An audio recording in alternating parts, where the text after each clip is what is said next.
If the US attacks Iran today, who actually wins? It sounds like a simple question, but the moment you look closer, it falls apart.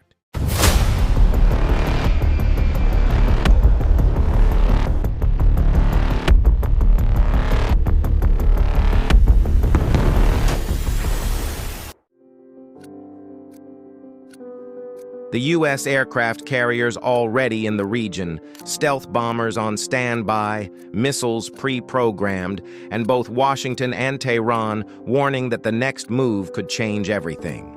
If the trigger is pulled today, this won't be a clean, cinematic war with a clear winner in next couple of days. Because this isn't just about bombas and fighter jets. It's about what happens in the first 72 hours and what follows for years. It's about oil prices exploding overnight, U.S. bases across the Middle East coming under fire, Israel and Hezbollah being dragged into a wider war, and economies far from the battlefield feeling the shock. It's about whether military dominance actually translates into victory or whether survival itself becomes the real objective. So when missiles fly and markets panic, the real question isn't who hits harder, it's who can endure the consequences longer. Let's break this down and see what winning really looks like.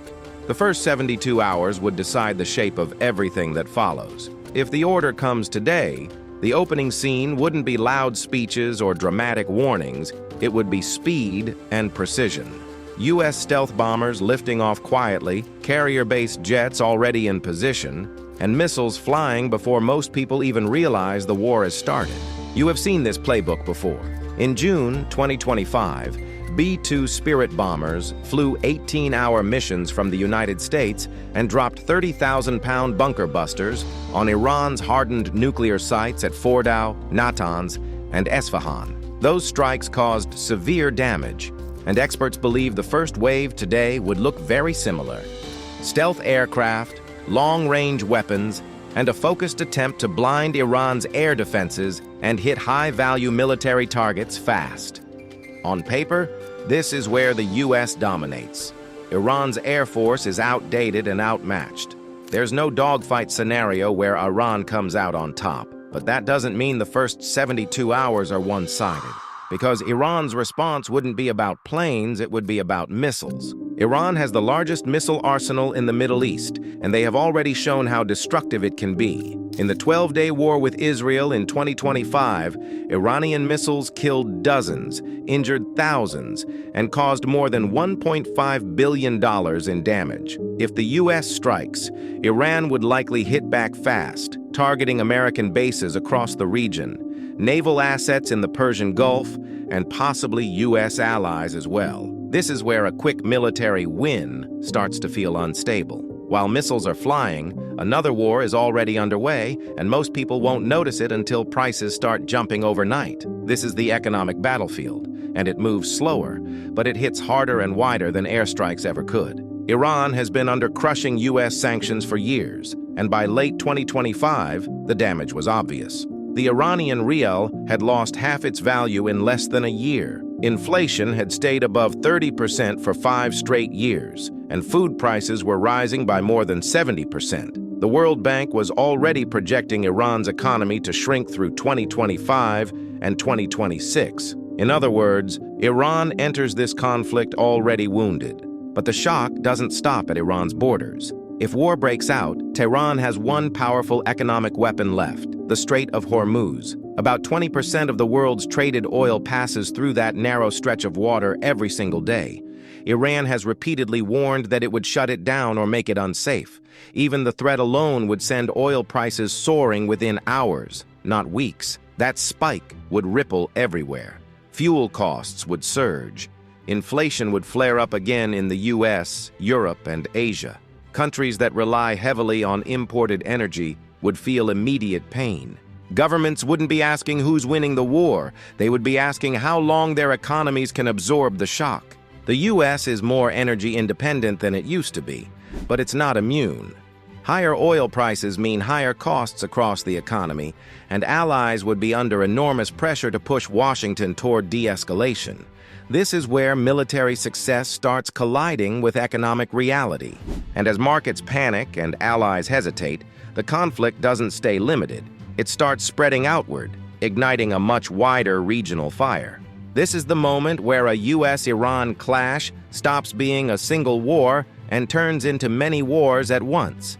Iran knows it can't defeat the US directly, so it does something else. It spreads the battlefield.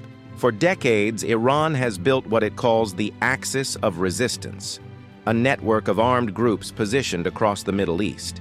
If Iran itself is attacked, these groups don't sit back. They activate. Start with Israel's northern border. Hezbollah in Lebanon is Iran's most powerful proxy, with an estimated arsenal of more than 150,000 rockets and missiles. Even after years of Israeli strikes, Hezbollah remains capable of overwhelming Israel's defenses through sheer volume. A U.S. strike on Iran almost guarantees Hezbollah opens a full-scale front, dragging Israel into a major war it has tried hard to avoid. Then there's Iraq. Roughly 2,500 U.S. troops remain there, and Iran-backed militias have both the motive and the capability to target them with rockets and drones. Those bases would quickly become unsafe, forcing Washington into hard choices: pull out, reinforce, or escalate. In Yemen, the Houthis have already shown they can disrupt global shipping in the Red Sea. In a wider war, those attacks would intensify, and Gulf states could find themselves directly in the crosshairs. Add Syria to the mix, where pro-Iran militias are already embedded, and the map starts lighting up fast. The goal here isn't clean victories. It's chaos, constant pressure, a steady drip of casualties, damaged ships, disrupted trade, and political crises across multiple countries all at once. This is how Iran tries to turn U.S. military power into a liability. And once the region is burning on multiple fronts, the war stops being about firepower and becomes something far more fragile. Who can endure the pressure, at home and abroad, the longest? At this point, the war isn't decided by bombs or missiles anymore. It's decided by stamina. The question becomes simple, but brutal. Who gives in first? On the U.S. side, pressure would build fast. American casualties, even in small numbers, would dominate headlines. Oil prices jumping would hit voters at the gas pump. Allies in Europe and Asia, already feeling the economic pain, would start pushing hard for de-escalation. And unlike past wars, there is no clear public appetite for another long Middle East conflict. Even inside U.S. politics, support would be divided, with growing resistance the longer the fighting drags on. Now look at Iran. The country enters this conflict under severe strain. Its economy has been shrinking, inflation has crushed living standards, and protests have already shaken the regime. But a foreign attack changes the internal dynamic. Under bombardment, the government can declare a national emergency, tighten control, and frame the war as a fight for survival. History shows that outside attacks often rally nationalist support, at least in the early stages. That's the gamble Tehran is making. Iran doesn't need to defeat the United States.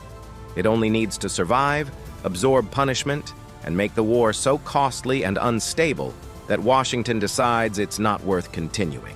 The longer the conflict lasts, the stronger that calculation becomes. So who wins? If winning means destroying targets in the opening days, the United States clearly has the upper hand. But if winning means long-term stability, regional security, and a clean exit, the answer gets uncomfortable. No one truly wins. What's left is a region on edge, a global economy under stress, and a war defined not by victory, but by how much damage both sides are willing to endure before stepping back.